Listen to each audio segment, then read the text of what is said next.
محمد سيد الكونين والثقلين والفريقين من عرب ومن عجم کچھ نہیں مانگتا شاہوں سے یہ شیدا تیرا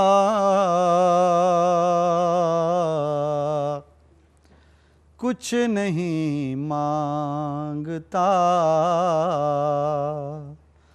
شاہوں سے یہ شیدا تیرا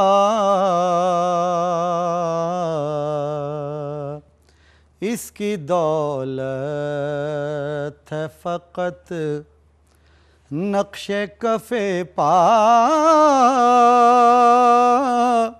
تیرا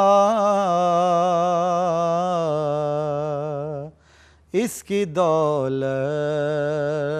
ہے فقط نقش کف پا تیرا کچھ نہیں مانگتا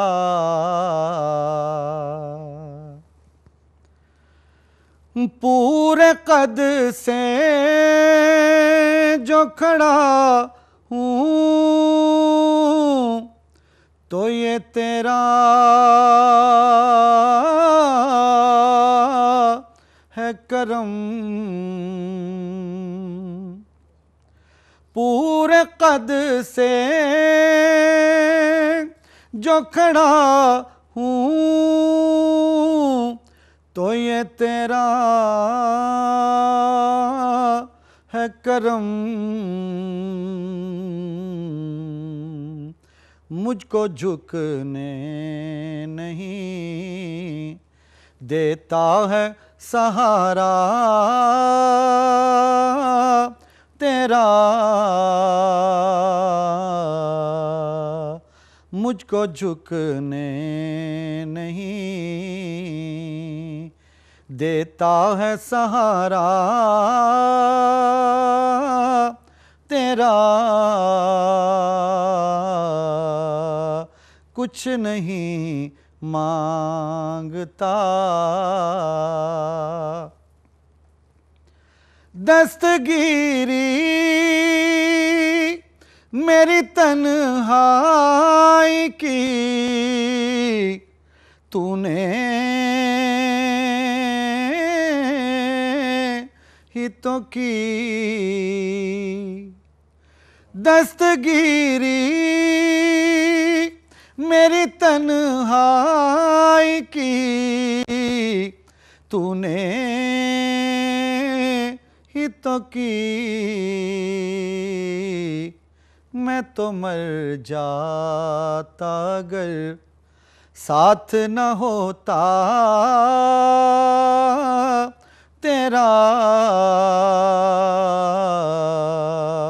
میں تو مر جاتا اگر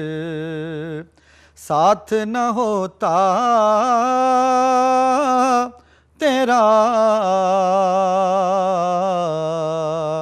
کچھ نہیں مانگتا لوگ کہتے ہیں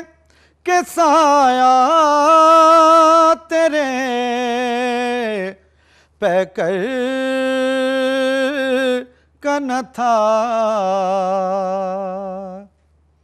لوگ کہتے ہیں کہ سایہ تیرے پیکر کا نہ تھا میں تو کہتا ہوں جہاں بھر پہ ہے سایہ تیرا میں تو کہتا ہوں جہاں بھر پہ ہے سایہ تیرا کچھ نہیں مانگتا، ایک بار اور بھی بطحا سے فلسطین میں آ، ایک بار اور بھی بطحا سے فلسطین میں آ، راستہ دیکھتی ہے مسجد اقصیٰ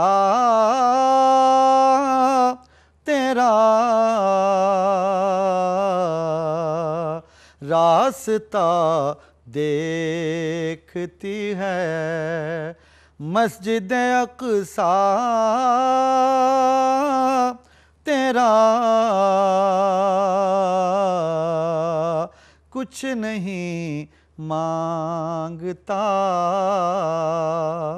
شاہوں سے یہ شیدا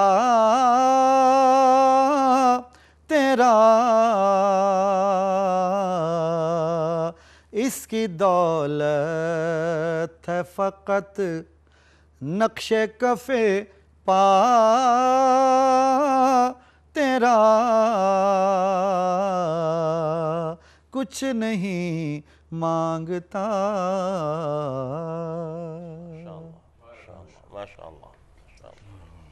یہ تھے ہمارے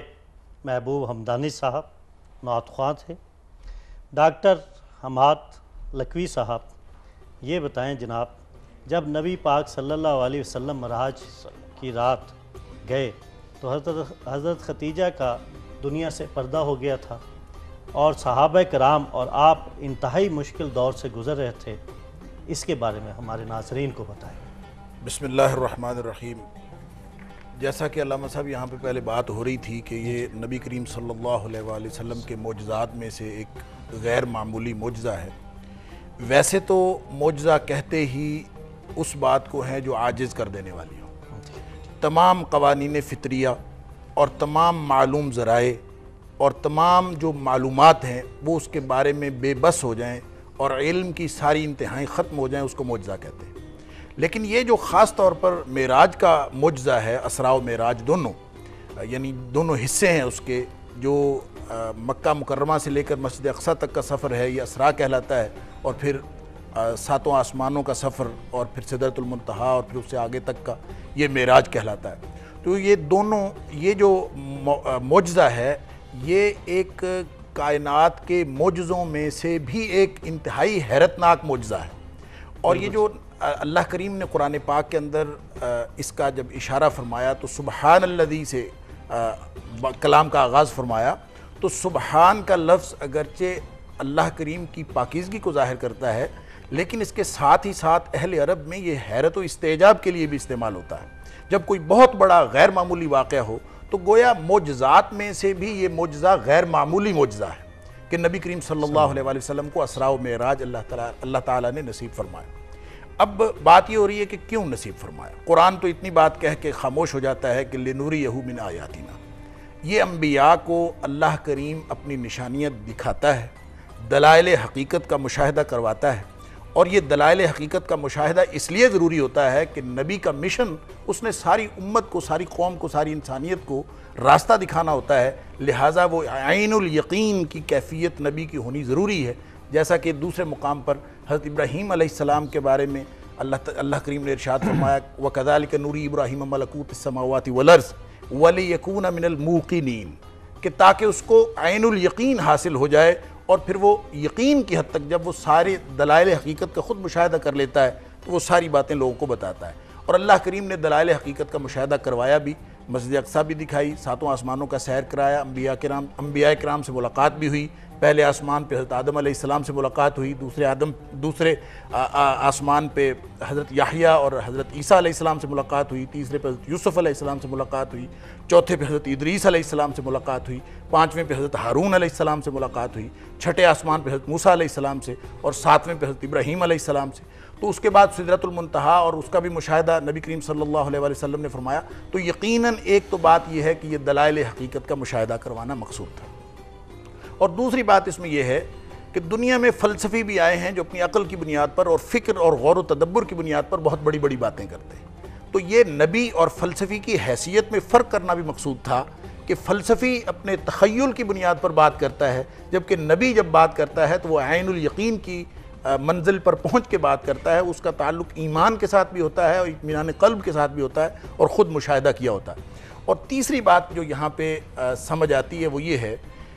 کہ وحی کی جو 3 صورتیں ہیں جو سورہ شورى کے اندر بیان فرمائیں کہ ایک تو خفیہ اشارہ ہے کہ اللہ تعالیٰ جب بھی کلام کرتا ہے تو اس کے 3 صورتیں ہو سکتی ہیں. کسی بھی نبی کے ساتھ اللہ کریم کے کلام کی 3 صورتیں ہیں. ایک تو خفیہ اشارہ ہے الا وحی او من وراء حجاب، یا پھر پردے کے پیچھے سے گفتگو ہے. اور پھر تیسری بات یہ ہے کہ کوئی رسول یعنی اپنا فرشتہ بھیج دے اور فرشتے کے ذریعے سے وحی کرے. فرشتہ وحی لا رہا تھا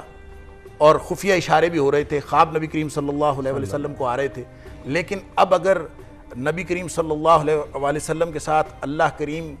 من وراء حجاب گفتگو نہ فرماتا اور وہاں پہ نہ بلاتا تو وحی کی تکمیل نہ ہوتی. تو وحی کی تکمیل کے لیے یہ ضروری تھا کہ نبی کریم صلی اللہ علیہ وسلم کو وہاں پہ بلایا جاتا.